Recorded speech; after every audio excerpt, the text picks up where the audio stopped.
سوال یہ ہے کہ انسان پوری زندگی جس چیز کے پیچھے اپنی ساری توانائی لگا دیتا ہے تو پھر اس کے مل جانے کے بعد بھی وہ زندگی سے بیزار کیوں ہو جاتا ہے، حالانکہ اس کی زندگی تو سب سے زیادہ شاندار ہونی چاہیے۔ 34 سالہ خبرو جوان جس کے پاس دولت، شہرت اور راحت و آرام کے تمام اسباب موجود تھے، لگاتار کامیابیوں کے بعد بھی وہ خود کو خوش نصیب انسان سمجھ رہا تھا، اور اس وقت بالی ووڈ میں عروج کی سیڑھی پر قدم رکھ کے ہیرو سے سپر ہیرو بننے جا رہا تھا کہ اچانک سب کچھ ختم ہو جاتا ہے اور اس کے گھر سے اس کی مردہ لاش ملتی ہے۔ وجہ ڈپریشن، مایوسی اور نا امیدی۔ میں بات کر رہا ہوں سشانت سنگھ راجپوت کی، جس نے ایک پرتعیش زندگی کے باوجود کچھ عرصے پہلے خودکشی کر لی۔ دراصل ڈپریشن اور تفکرات وہ بیماریاں ہیں جو آج کل حد سے زیادہ بڑھ رہی ہیں، اور آپ کو یہ جان کر حیرت ہوگی کہ وہ کامیاب ترین شخصیات کے جنہیں زمانہ اپنا آئیڈیل مانتا ہے اور ان کی طرح طرز زندگی اپنانے کا خواہاں ہے، لیکن وہ شخصیات بھی اپنی زندگی میں شدید ڈپریشن کا شکار ہیں۔ بہت سارے افراد ایسے ہیں جو زندگی میں نامور بن کر ایک بڑی کامیابی تو پا لیتے ہیں، لیکن ان کی ذہنی صحت تندرست نہیں ہوتی۔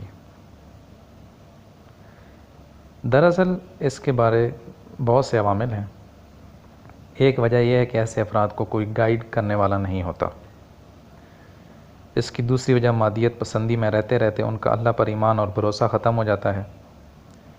تیسری وجہ، انہوں نے زندگی میں پیسے تو بہت کما لیے ہوتے ہیں، لیکن اسٹریس مینجمنٹ، کرائسس مینجمنٹ اور زندگی کی مشکلات کا سامنا کیسے کرنا ہے یہ نہیں سیکھا۔ جدید ریسرچ کے مطابق دنیا میں ہر سال 8 لاکھ افراد خودکشی کرتے ہیں۔ ہر 16 منٹ کے بعد ایک انسان خودکشی کر رہا ہے۔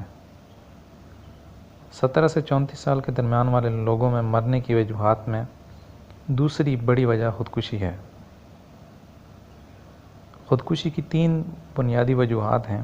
ان میں سے ایک وجہ ذہنی صحت، یعنی کہ ذہنی صحت کی خرابی کی وجہ سے ڈپریشن ہے، جس میں مبتلا شخص کو خودکشی کے خیالات زیادہ آتے رہتے ہیں۔ دوسری وجہ اس کی تنہائی ہے، کیونکہ جب انسان تنہا رہتا ہے، زیادہ سوچتا ہے، زیادہ پریشانیاں اس کے ذہن میں آتی ہیں اور اس وجہ سے وہ خودکشی کی طرف جاتا ہے۔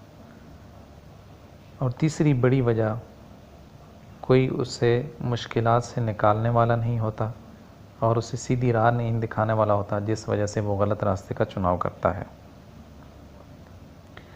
قابل غور بات یہ ہے کہ ہمارے معاشرے میں ہر گھر میں ایک نفسیاتی مریض موجود ہے، اور ہر 7 گھروں میں سے ایک گھر میں ایک ایسا مریض موجود ہے جس کو باقاعدہ علاج کی ضرورت ہے، لیکن بدقسمتی سے یہاں کاؤنسلنگ اور رہنمائی دینے والوں کی تعداد آٹے میں نمک کے برابر ہے۔ اس گمبھیر مسئلے کی بنیادی وجوہات پر اگر نظر ڈالی جائے تو یہ بات عیاں ہوتی ہے کہ دراصل ہمیں خوشی، ہیپینس کے اصل تصور کا علم ہی نہیں۔ ہم اپنی خوشی کو مادی چیزوں کے ساتھ جوڑ لیتے ہیں، حالانکہ خوشی کا تعلق اطمینان اور سکون کے ساتھ ہوتا ہے، اور جب بھی اس کو مادی چیزوں کے ساتھ جوڑا جائے گا اس کا نتیجہ بھی بھیانک ہوگا۔